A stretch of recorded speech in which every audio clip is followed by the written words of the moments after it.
오늘 욥기 31번째 시간입니다. 여러분 제목을 같이 한번 읽어볼까요? 고난의 베일이 벗겨질 때. 이 제목을 가지고 함께 은혜를 나누겠습니다.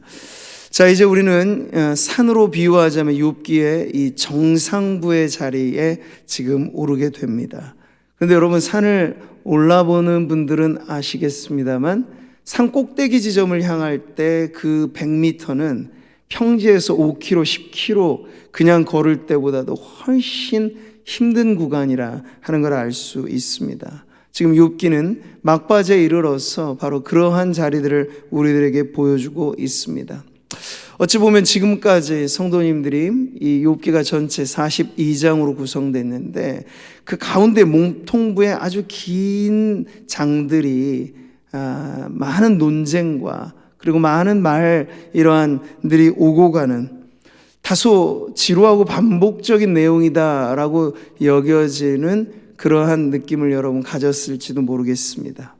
근데 여러분, 우리는 하나님께서 왜 욥기를 서론과 결론만 주시지 않고 그 본론의 기나긴 논쟁까지를 듣게 하셨는지에 대한 이 최종의 형태에 대해서도 매우 주의를 기울여야 합니다. 여러분, 욥기와 같은 말씀을 만약 편안한 안락 의자에서 읽을 때, 그러나 욥기를 불의의 사고로 만약 휠체어 신세를 지게 되어서 이 말씀을 읽을 때 느낌에 상당하게 큰 차이가 오겠죠. 근데 여러분, 욥기는 가상의 시나리오가 아니고 현실의 삶에 부딪힌 고난의 이야기입니다. 이 욥이라고 하는 우리 믿음의 앞선 선배가 경험했던 그 고난이라고 하는 건 아주 실제적인 고통이었고 아픔이었죠. 자, 그렇기 때문에 오늘 성도들에게 있어서도 이 욥기가 막바지에 이르면서까지도 그렇게 험난한 여정을 보여주는 것, 그 안에 분명 메시지가 있다는 것을 우리는 알아야 하겠습니다. 저는 하나님께서 이 시대적인 경륜에 우리에게 주시는 메시지도 그러하다고 봅니다. 이 코로나 바이러스가 초기에는 빨리 지나갈 거라 예상을 해서 포스트 코로나라는 말을 만들었습니다. 근데 사람들의 예상과 다르게 이것이 길어질 때 그 중반을 넘어가면서 이제 사람들은 위드 코로나를 말합니다. 근데 여러분, 지금도 계속해서 변이 바이러스가 또 스텔스 오미크론이라든지 별의별 이름의 신종 이러한 변이들이 이 명명되어지는 이 시기는 롱 코비드라는 말로도 지금 표현하고 있습니다. 상당히 우리가 생각하는 것보다도 더 긴 후유증들이 이어질 거라 하는 그런 말이죠. 근데 여러분, 고난의 양상이 그렇습니다. 고난이라고 하는 건 놀이동산에서 롤러코스터를 탈 때 말이죠, 짜릿한 모험하고는 전혀 다른 것이에요. 고난은 깊이 면에서 뿐만 아니라 각각 부딪혀오는 고난의 길이 면에서도 아주 강력한 힘이 있다는 것을 알죠. 근데 여러분, 시편에 이런 말씀을 보면 어떨까요? 그의 노염은 잠깐이요 그의 은총은 평생이로다. 저녁에는 울음이 깃들일지라도 아침에는 기쁨이 오리로다. 이런 말씀을 보면 고난은 잠깐, 우리 평생에 있어서 그 길이감에 있어 짧게 느껴지는데 실제로 말이죠, 그것이 지나고 보면 어느 한순간이었지, 우리는 그렇게 봅니다. 그런데 그 고난을 현재로서 경험하게 될 때는 그 하루가 1년 같은 것이고 1년이 10년 같이 느껴지는 그 고난의 길이감이 우리들에게 강력한 위력이 된다는 것이죠. 자, 우리는 이제 욥기의 결론부로 향하는 이때 이 욥기가 서두에서 어떻게 출발했는지 다시 한번 우리가 처음에 떠나왔던 지점을 한번 살펴봅니다. 왜 그런가 하니 욥기는 서론과 결론에서 하나님의 등장이 나오기 때문이에요. 서두에서 사실은 하늘의 장면이 펼쳐졌죠. 세상 천재 욥 같은 사람 없다, 하나님께서 칭찬하시는 대목이 나오고, 같은 사람을 대할 때 사탄은 어떻게 하면 욥에게 흠집을 낼 건가, 또 욥을 폄훼할 건가 하면서 참수하고 시험하는 자로 등장합니다. 이것이 실상 욥에게는 가려진 베일 그 너머에 있는 장면이었습니다. 그런데 여러분, 고난이라고 하는 베일의 가려져 있는 이 실상의 내용 중에 현실 세계와 보이는 방식이 다르다 뿐이지 실제하는 하나님의 이 역사는 분명 개개인의 성도나 교회라고 공동체나 모두에게 있어서 하나님은 고난 가운데 반드시 뜻을 갖고 계시다 하는 것을 가르쳐 주고요. 동일한 시점에서 마귀는 고난받는 성도들을 어떻게 해서든 넘어뜨리고자 하는 괴계와 그리고 시험하는 자로 등장한다 하는 것이 사실 이 베일에 가려진 저 고난 너머에 펼쳐지는 사실입니다. 자, 여러분, 그런데 우리가 서두에서 등장했던 하나님의 장면이 이제 욥이 고난을 맞닥뜨리는 현실로 다가왔을 때부터는 줄곧 침묵하신다라고 하는 특징을 우리는 보게 되죠. 이게 욥기의 매우 중요한 특징 중에 하나입니다. 하나님은 욥이 이렇게 저렇게 말하는 것에 시시콜콜 대꾸하지는 않으세요. 줄곧 침묵으로 일관되어 있습니다. 그래서 고난의 베일 그 앞면에, 뒷면이 아니라 앞면에 펼쳐지는 욥이라고 하는 인생의 무대 위에는 고난으로 파헤쳐진 욥이라고 하는 인생과 그리고 그 주변에 함께하는 위로자인 듯 하지만 실제로 오히려 괴로움만 더해주는 사람들로 가득 차 있습니다. 그 속에서 하나님은 침묵을 일관하고 계시는 거죠. 근데 여기서 우리가 한 가지 알아야 할 것이 있습니다. 여러분, 하나님의 침묵이 하나님이 아니 계시다라는 뜻은 아니에요. 하나님의 침묵이 하나님의 부재를 가리키는 것은 아니다라는 뜻입니다. 근데 욥은 그렇게 이해했죠. 욥이 이렇게 말하잖아요. 그런데 내가 앞으로 가도 그가 아니 계시고 뒤로 가도 보이지 아니하며. 고난 중에 욥은요 하나님의 부재를 토로했어요. 하나님은 왜 나와 함께 아니하시는가 이렇게 말이죠. 자, 그런데 우리가 이제 보는 이 절정부에 이르러 욥기의 최정상부에 하나님의 임재가 드러날 때 알게 되는 것. 하나님께서는 욥기의 긴 구간에 걸쳐 침묵해 오셨지만 그렇다고 욥과 함께하지 않으신 것은 결코 아니다 하는 사실을 우리는 알게 되는 거예요. 자, 그러면 여러분 여기서 우리가 질문을 해봐야 되죠. 왜 하나님은 침묵하시는가? 이건 욥의 고민만이 아니고 저와 여러분의 고민이기도 하죠. 코로나 시대를 길게 살아가는 성도들의 고민이기도 하죠. 하나님은 왜 침묵하시는가? 근데 여러분, 침묵에도 메시지가 있다는 사실을 여러분 기억하십시오. 구약 시대와 신약 시대의 그 사이에 우리는 계시가 말라기 선지자를 통해서 말라기라고 하는 성경 말씀 이후에 예수님이 초림하시는 그 사이 동안의 역사를 근 400년간으로 보는데 이때를 일컬어 하나님의 침묵기라고 표현하기도 합니다. 더 이상의 계시의 말씀이 전달되지는 않았던 거예요. 말 그대로 침묵기죠. 근데 여러분, 하나님의 침묵기가 하나님의 역사 무대 밖으로 나가셨다 하는 어떤 역사의 공백기는 아니라는 거예요. 거기서 우리는 침묵에도 뜻이 있고 침묵 그 자체가 말없는 메시지다라는 것을 알게 되죠. 한 가지 분명한 건 욥기가 가르쳐준 하나님의 침묵의 메시지는 이것이에요. 인간적인 생각이 많아지고 욥이 그랬잖아요. 고난 가운데 그는 너무나 많은 인간적인 생각들을 갖습니다. 그리고 친구들과 더불어서 말잔치를 벌이잖아요. 인간적인 말이 많아질 때 하나님은 침묵하십니다. 그리고요, 하나님의 침묵 그 자체가 스스로에게 그리고 서로들 간에는 답을 찾을 길 없는 인간들의 부질없는 말, 그 부질없음에 대해 일침을 가하는 메시지가 된다는 것이죠. 여러분, 뭐라고요? 하나님의 침묵에도 뜻이 있고 하나님의 침묵이 말없는 메시지인데 그것이 말 많은 세상, 인간의 말 많은 생각들, 그것의 부질없음을 말씀하시고 드러내시는 하나의 분명한 메시지가 된다는 것이죠. 자, 이렇게 우리는 욥기의 절정에 이르는 대목을 봅니다.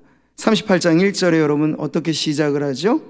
그때 여호와께서 말씀하여 이르시되. 여러분, 이 말씀이 들려지기까지 정말 욥기를 우리가 읽어본 것처럼, 혹은 우리의 삶이 그런 것처럼 얼마나 오랜 기다림이 있었겠습니까? 말라기에서부터 여러분 예수님의 초림까지 얼마나 오랜 기다림이 있었겠습니까?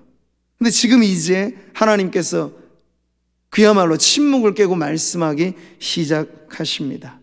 여기서 여러분 그때라고 하는 타이밍, 이게 매우 중요하죠. 그때는 언제일까요?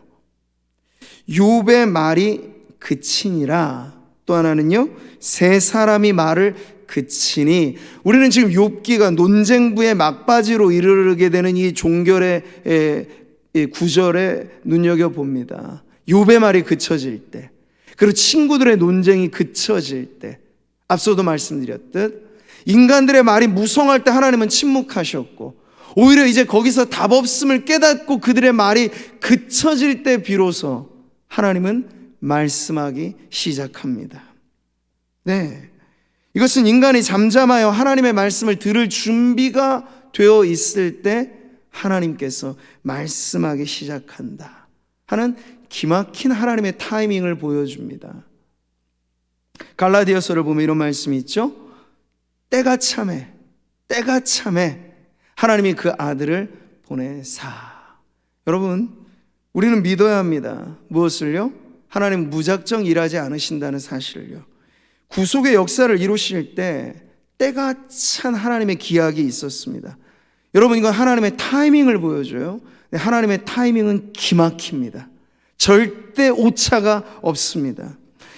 역사에 중요한 사건이 벌어질 때 우리 인간은 엉겹결에 그것을 맞이합니다. 지나고 나서야 깨달을 때가 있습니다. 그런데 여러분, 하나님에게는 예측 불허의 사건이 없고 하나님에게는 우연한 사건이 없다는 사실이죠. 모든 것이 하나님의 뜻 가운데 하나님의 타이밍에 이루어지는 일들입니다. 온 인류의 역사뿐만 아니라 욥과 같은 성도 개인의 인생사에 있어서도 여러분, 이 사실은 우리들에게 믿음을 요하죠. 저와 여러분의 인생 가운데 하나님의 타이밍이 있다는 걸 믿으시기 바랍니다. 답답하들 길게 이어지는 여러분의 고난의 여정이 있을지라도, 하나님이 때로는 침묵하시는 기간이 길게 느껴질지라도 하나님이 아니 계신 것이 아니다. 말없는 침묵으로도 하나님 말씀하고 계시다. 그리고 하나님께서 우리에게 들려주시는 말씀이 임할 때는 정확한 하나님의 타이밍에 하나님 역사하신다. 여러분, 그런 믿음을 갖고 있어야 우리는 매 예배 때마다 믿음의 귀를 쫑긋 세우고 말씀하소서, 그리고 저로 듣게 하소서, 내가 깨닫기를 원합니다, 이런 마음으로 하나님 앞에 나아갈 수 있는 거예요. 전도서가 말해주죠. 잠잠할 때가 있고 말할 때가 있으며, 인생만이 그런 것이 아니에요. 하나님께서도 침묵하실 때가 있고 말씀하실 때가 있습니다. 우리는 그 정확한 하나님의 타이밍을 믿음으로 포착해야 되죠. 왜요? 그래야만 하나님의 그 타이밍이 우리들에게 이와 같은 은혜와 구원의 역사를 알려주기 때문입니다. 같이 읽어보시죠. 이르시되 내가 은혜 베풀 때 너에게 듣고 구원의 날에 너를 도왔다 하셨으니 보라 지금은 은혜 받을 때요, 보라 지금은 구원의 날이로다. 여러분, 이 구절이 보여주는 바 하나님의 정확한 타이밍이 있다는 거예요. 하나님이 침묵하실 때, 하나님 말씀하실 때, 하나님이 내게 다가오실 때, 그러나 여러분 믿음으로 그 타이밍을 포착해야 여러분 그것이 은혜가 되고 그것이 우리에게 구원이 되죠. 그러지 못하면 여러분, 불신 세상은 하나님이 역사하심에도 불구하고 모르잖아요. 몰라요. 하나님이 역사의 주관자이라고 하는 사실 자체를 인정하지 않으니까 그저 인류의 역사의 시류에 떠내려가는 것뿐입니다. 그런데 성도들은 떠내려가서는 안 되고 그 위에 노져가야 되는 거예요. 하나님의 역사를, 그 정확한 타이밍을 믿음으로 말미암아 보라 지금이 은혜 받을 때고 보라 지금이 구원의 날이라 하는 그 확실한 믿음을 가지고 여러분, 하나님의 타이밍을 여러분의 인생 가운데 믿음으로 포착하면서 어떤 순간에도 공백기가 없으신 우리 하나님의 역사를 경험하는 우리 성도님들 되시기를 축복합니다. 자, 우리 세 번째, 오늘 이 욥기에 나오는 하나님의 임재 방식에 놀라움을 느낍니다. 자, 고난의 베일이 이제 벗겨지기 시작했어요. 지루하게 느껴지는 욥의 이 고난의 힘겨운 날들을 이제 떨쳐버리게 되는 그러한 날들, 이르게 될 때 바로 그 베일 뒤에 가려진 실체가 등장하죠. 하나님 자신의 영광스러운 임재가 나오는 거예요. 같이 읽어보죠. 그때 여호와께서 폭풍우 가운데서 욥에게 말씀하여 이르시되. 자, 여러분, 오랜 기다림 속에 나타나신 하나님의 임재 방식이 여기 주목할 부분입니다. 어떻게 임하셨다고요? 폭풍우 가운데. 폭풍우 가운데. 놀라운 임재 방식이죠.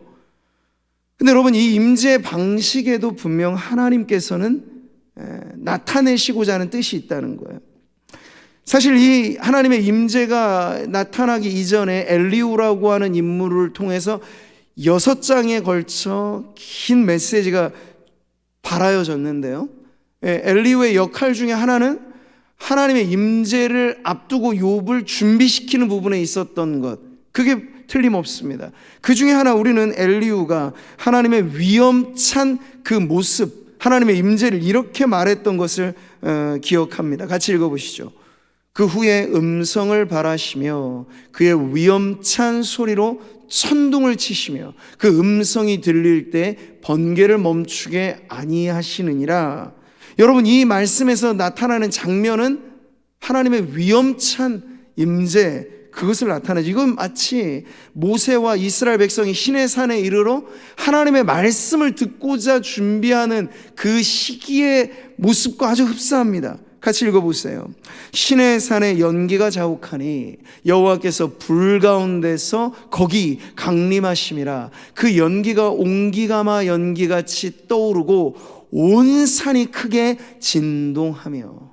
여러분, 이건 가벼운 상황을 묘사하는 것이 아니에요.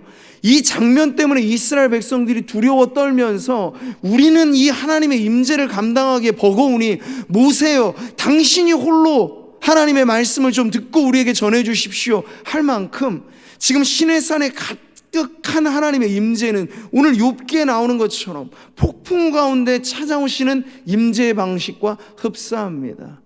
하나님의 엄청난 위엄이 지금 생생하게 드러나는 현장인 거죠. 여기서 우리는 질문을 합니다. 오랜 기다림 속에 욥이 그토록 만나기를 원했던 하나님, 그 하나님을 만나게 되는 이 정확한 타이밍에 하나님은 왜 이와 같이 등장하실까? 네, 여러분, 지금 욥으로 말하자면 고난에 지칠 대로 지쳐 있고요, 몸은 만신창이가 되었고요, 멘탈은 완전히 무너진 상태, 가정은 파탄났고 무일푼 거짓골이 되어 있는 그 욥입니다. 근데 하나님께서 지금 폭풍우 가운데 등장하셨다는 거예요. 우리 생각 같아서는 아주 다정다감하게 욥 어르고 달래듯이 이렇게 찾아오셔도 모자랄 판에, 우리 생각엔 아마 욥도 그랬을 겁니다. 이 억울한 마음 달래주면서 그렇게 오셔야 될 것만 같은데, 여러분, 욥기는 전혀 우리의 예상과 우리의 선입견을 깬 하나님의 임재를 보여주고 있는 거예요. 왜 이러한 위엄에 찬 하나님의 경이로움, 그 임재의 방식으로 등장하셨는가? 앞서 하나님의 침묵에도 메시지가 있다 말씀드린 것처럼 하나님의 임재의 방식에도 여러분 아주 뚜렷한 메시지는 있습니다. 성경 전체를 우리가 두고 보면요, 하나님이 임하실 때 늘 똑같은 장면이 연출되지는 않아요. 그 차이는 어디서 드러나는가? 그 임재를 경험하는 사람의 상황과 그 믿음의 상태에 따라서 하나님의 임재가 그 방식을 달리한다라는 걸 우리는 알게 되는 거죠. 시편에 이런 말씀이 있습니다. 같이 보시죠.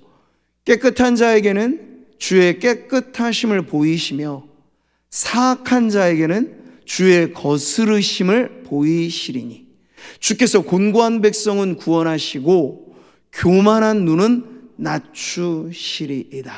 여기 대조를 이루잖아요. 깨끗한 자, 그가 경험하는 하나님의 임재, 사악한 자, 그가 경험하는 하나님의 임재, 곤고한 백성, 다스리시는 하나님의 방법, 교만한 인생, 다 다스리시는 하나님의 방식에 차이가 있다는 것을 우리는 봅니다.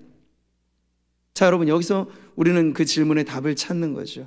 왜 하나님은 욥기의 결론부에서 지칠 대로 지치고 무너질 대로 무너진 인생 욥에게 하나님의 위험에 찬 임재로 다가오시는가? 여러분, 고난의 파괴력을 우리는 욥기를 통해서 많이 보았죠? 고난은 절대 낭만적인 것은 아닙니다. 믿음 가지고 정신 바짝 차려도 고난의 와중에 흔들리기가 쉬워요. 욥이 지금 그 대표이죠.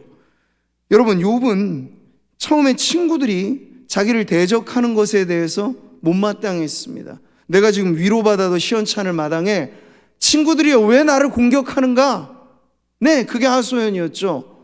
나중엔 엘리후, 자기의 연배보다 훨씬 낮은 어린 친구까지 와가지고 훈계를 하듯 이야기할 때 욥의 마음이 못마땅했을 거예요. 그렇겠죠. 내가 지금 위로를 받아도 모자랄 판에 이 사람들이 지금 왜 나를 대적하고 있지? 근데 여러분, 욥이 놓쳤던 게 있어요. 지금 욥이야말로 고난을 지나가면서 처음과 다르게 하나님에게 대하여 대단히 못마땅해 여기고 있는 그러한 상태에 있다는 거죠. 욥은 지금 고난의 어느 순간부터 실상 자기 자신도 선하신 하나님을 곡해하고 지혜로우신 하나님을 잘못 판단하면서 하나님과 반대에 서 있는 대척점에 자기가 위치하고 있다는 걸 지금 모르고 있는 것이죠. 자, 이런 욥에게 하나님은 부드럽고 친밀한 방식으로 임하시기보다 위험에 찬 방식으로 임하셨던 거예요. 이게 바로 고난 중에 욥이 만나야 될 하나님이었던 거죠. 폭풍우 가운데 위험 있게 등장하신 하나님, 우린 그 등장의 특색이 과연 어떤 의미인가를 욥이 처한 상황, 그리고 욥이 그 고난 중에 어떠한 믿음의 상태에 놓여 있는가를 통해 알게 됩니다. 자, 그리고 나서 하나님께서 이 폭풍우 가운데 등장하시자마자 하신 말씀, 그러니 욥이 고난 가운데 그토록 듣고 싶어 했던 하나님의 말씀, 그 처음 들린 말씀이 이거예요. 같이 읽어보죠. 무지한 말로 생각을 어둡게 하는 자가 누구냐? 너는 대장부처럼 허리를 묶고 내가 내게 묻는 것을 대답할지니라. 아멘. 여러분, 이 말씀이 쉽지가 않죠. 이해하기에 어렵다는 게 아니고 우리가 욥의 상황에 내가 들어가 있다면, 지금도 저와 여러분이 처한 크고 작은 고난의 와중에 여러분이 액면 그대로 이 말씀을 듣는 입장이 있었다면 이게 쉽게 받아들여지기는 어려운 말씀이에요. 임재의 방식만큼이나 여러분 강력하게 선포되어지는 하나님의 말씀은 지금 욥을 판단하고 있습니다. 위로받아도 시원찮을 마당에. 그게 지금 욥의 마음이고 인간적인 생각인데, 성경은 하나님께서 이런 욥을 판단하시는 말씀을 지금 들려주시는 거예요. 이건 하나님께서 욥의 착각과 오해를 교정시키시는 말씀으로 들려지는 거죠. 어떤 착각과 어떤 오해입니까? 욥은 자신이 당하는 이 고난의 아픔 속에서 하나님을 판단하는 자가 되었습니다. 하나님은 이러셔야 해. 근데 왜 이렇게 안 하실까? 하나님은 지금 나를 부당하게 대하고 계셔. 마치 욥은 재판장에서 재판관의 위치에 앉았고 하나님을 피고석에 앉히는 우를 범하고 있는 거예요. 고난을 당했다라는 이유만으로 말이죠. 하나님을 자신이 신문해도 좋을 것처럼 지금 많은 말들로, 그래서 하나님 무지한 말로 생각을 어둡게 하는 자가 누구냐 할 때 그 사람이 바로 욥이었던 거죠.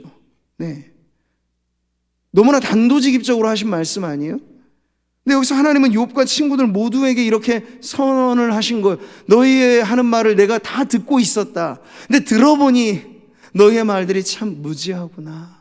나에 대해서 모르고 있어. 내가 왜 욥에게 이런 고난을 허용했는지 욥 너도 모르고 친구들도 모르고 있구나. 이게 지금 하나님께서 등장하시자마자 욥에게 들려주신 말씀에 담긴 뜻이죠. 그들은 한껏 인간의 지혜를 자랑하면서 지금껏 많은 말들을 쏟아내 왔습니다. 그런데 한순간 판정이 나버렸죠. 하나님 말씀하셨어요. 너희는 무지한 말로 생각을 가리고 있다. 하나님의 깊으신 지혜를 가리고 있다. 하나님의 선하신 뜻을 왜곡시키고 있다. 지금 그렇게 하나님 말씀하시는 거예요. 사랑하는 성도 여러분, 우리도 때론 욥과 같은 자리에 앉아 있을 때가 있어요. 고난이 가혹하게 느껴질 때 우리는 하나님을 피고석에 앉힙니다. 그리고 하나님을 신문합니다. 하나님, 왜 나에게 이러시기에요? 그러나 여러분 기억하십시오. 우리가 어리석은 말을 이렇게 이어갈 때는 하나님이 우리의 변호자가 되시는 것이 아니라 욥에게 임재하신 것처럼 우리의 잘못된 이 위치와 생각과 이 말들을 다시 원 위치로 돌리기 위해서라도 하나님은 판결자로 서신다는 사실을 말이죠. 그래서 우리는 어느 순간에도 우리가 하나님을 판단할 권한이 없다는 것을 늘 인정해야 합니다. 그리고 어떠한 순간에도 하나님은 우리의 판단자이시고 하나님은 우리를 정당하게 대하시는 분이라, 이것이 바로 여러분 하나님의 절대 주권을, 우리가 소위 말하는 신본주의라고 하는 그 믿음의 기준에 바로 선 그런 삶이라 할 수 있는 거죠. 고난의 초기만 해도 욥은 이런 입장이었습니다. 사람이 하나님께 변론하기를 좋아할지라도 첫 마디에 한 마디도 대답하지 못하리라. 자기도 그랬어요. 근데 고난의 문제가 쉬이 풀리지 않자 바뀌어진 거죠. 마치 하나님이 우리의 첫 마디 한 마디도 답변하지 못하시는 분인 양 하나님을 그렇게 다루었던 거예요. 그래서 마지막 막바지에 이르러서 욥이 하는 말을 들어보세요. 전능자가 내게 대답하시기를 바라노라. 입장이 바뀌어진 거죠. 나를 고발하는 자가 있다면 그에게 고소장을 쓰게 하라. 나는 당당하다는 거예요. 그럼 나는 당당한데 그럼 하나님은 어떠시다는 거죠? 하나님 지금 내게 이러시는 것 보면 하나님이 뭔가 석연치 않은 게 있으시겠지. 근데 여러분, 정확한 타이밍에 하나님께서 욥에게 임재하실 때 하나님 말씀하셨어요. 무지한 말로 생각을 가리는 자, 너는 누구인가? 사랑하는 성도 여러분, 오늘 우리는 욥기의 이 절정의 정상부에 오르는 대목에서 두 가지, 하나님의 임재와 하나님의 그 말씀을 듣습니다. 이 모든 것이 이제 고난이라고 하는 베일이 벗겨질 때 하나님께서 이 고난을 통하여 하나님의 깊으신 지혜와 경륜 속에 성도와 교회를, 또 세상을 어떻게 이끌어 가시는가에 대한 하나님의 명확한 뜻을 드러내 주시는 겁니다. 바로 하나님과 우리 사이에 여전히 우리는 과학적 진리로는 지구가 천체의 중심이 아니고 지구는 태양을 중심으로 돌고 있다라고 하는 것을 확인했습니다. 그런데 인생에 있어서만큼은 여전히 나라고 하는 중심에 태양이 돌듯 하나님이 마치 그 주변에 위치하고 있듯이 우리는 생각합니다. 모든 것이 내 중심. 고난 속에서도 왜 많은 사람들이 자기 연민에 빠지고 혹은 자기 변호에 급급하며 피해의식에 사로잡힙니까? 내가 그 중심에 있기 때문이에요. 그러나 여러분, 이 위치가 다시 정위치로 바뀌어지면 어떨까요?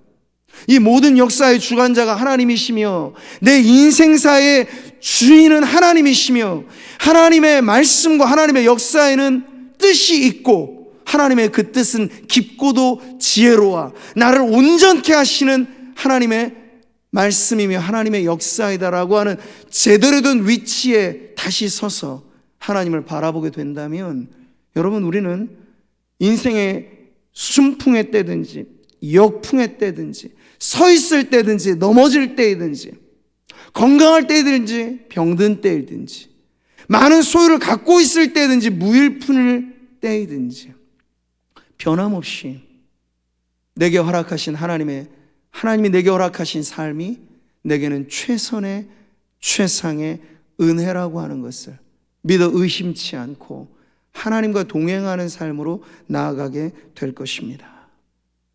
사랑하는 성도 여러분, 오늘 이 말씀을 통해서 우리가 고난의 베일이 벗겨질 때 욥기가 보여주는 것처럼 여러분 우리의 인생 속에 오랜 기다림, 아마 여러분 그 과정에 있는 성도들이 계시겠죠. 아직 베일이 거두어지지 않아서 여전히 힘들고 어렵기만 한, 답답하기만 그지없는, 근데 여러분 분명 그 고난의 베일이 벗겨질 때가 있습니다.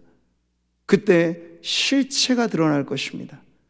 고난 그 너머, 우리는 지금 현실이라고 하는 앞면만 보지만 우리에게 이 고난마저도 허용하신 하나님의 그 뒤편에서의 섭리가 만일천하에 드러날 때 우리는 욥과 같이 우리에게 다가오시는 하나님의 임재와 우리에게 말씀하시는 하나님의 뜻에 귀 기울여 듣게 될 것입니다.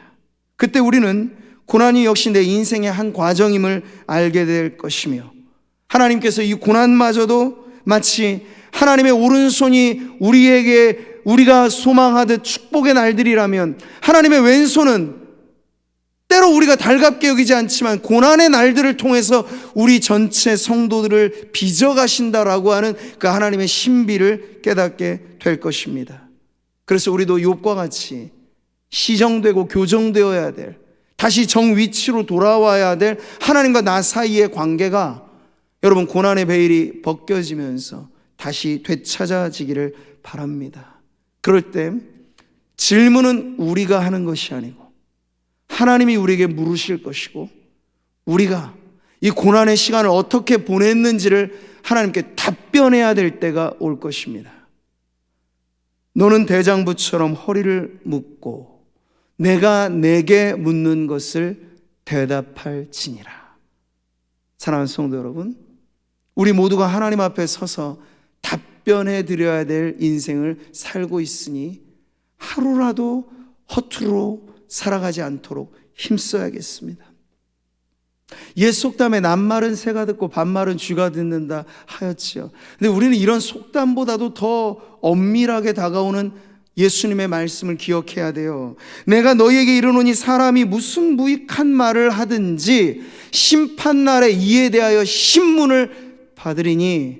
네, 여러분, 고난은 힘든 것이고 고난 중에 우리의 마음의 중심을 온전히 세우기란 참 어려운 일이지만, 여러분 그때에도 우리의 입의 말과 우리의 생각이 하나님께 답변해 드려야 될 그때 부끄럽지 않고 당황하지 않을 수 있도록 우리는 깨어 있어야 하겠습니다. 오 주님, 우리는 욥보다도 연약한 인생 아닙니까? 욥은 세상 천재 이와 같은 자 없다 할 만큼 칭찬받는 성도였는데 우리는 그와 같지도 못하온데 이 고난 중에 철저히 망가지고 깨어지기 쉬운 우리 하나님 불쌍히 여기셔서 우리가 이 고난을 지나 하나님을 만나 고난의 베일 벗겨지고 우리도 답변해야 될 그 자리에 설 때 부끄러운 인생 되지 않도록 주여 우리를 긍휼히 여기시고 우리에게 믿음을 더하소서. 이러한 마음으로 오늘 주님 앞에 나아가는 우리 성도님들 되시기를 축복하고요. 네, 우리 음력으로 다시 한번 시작되어지는 이 한 해가 사랑하는 성도님들, 여러분의 인생에도 이 베일이 벗겨지듯 하나님의 임재를 경험하고 하나님의 말씀을 들음으로 하나님과 나 사이의 관계가 온전히 바로 정립되는 그런 은혜의 자리로 나아가게 되시기를 주님의 이름으로 축원합니다.